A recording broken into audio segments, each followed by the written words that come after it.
আসসালামু আলাইকুম।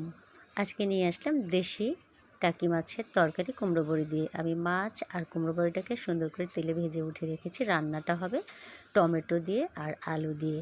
আমি এখানে এখন মশলা উপকরণগুলো কষিয়ে নিচ্ছি। এখানে দেয়া আছে হলুদ গুঁড়ো, রসুন পেস্ট, কাঁচামরিচ কুচি, পেঁয়াজ, ধনিয়ার গুঁড়ো, জিরের গুঁড়ো, লবণ। এগুলো আমি সুন্দর করে কষিয়ে নিয়ে তার মধ্যে তরকারিগুলোকে কষিয়ে বলতে আলুটা 50% সেদ্ধ করে নিয়ে তারপরে টমেটো দিলাম, কারণ টমেটো আর আলু একসঙ্গে দিলে আলুটা সেদ্ধ হয় না। এই ফাঁকে বাগান থেকে তুলে নিয়ে আসলাম তরতাজা ধনিয়া পাতা।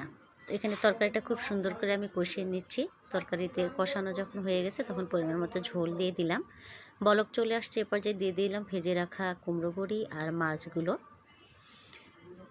তারপরে ছিটিয়ে দিচ্ছি কিছুক্ষণ পরে ধনিয়া পাতা আর 2 মিনিট ফুটিয়ে নামিয়ে নেব। আমার ভিডিওটি ভালো লাগলে সাবস্ক্রাইব করে পাশে থাকবেন।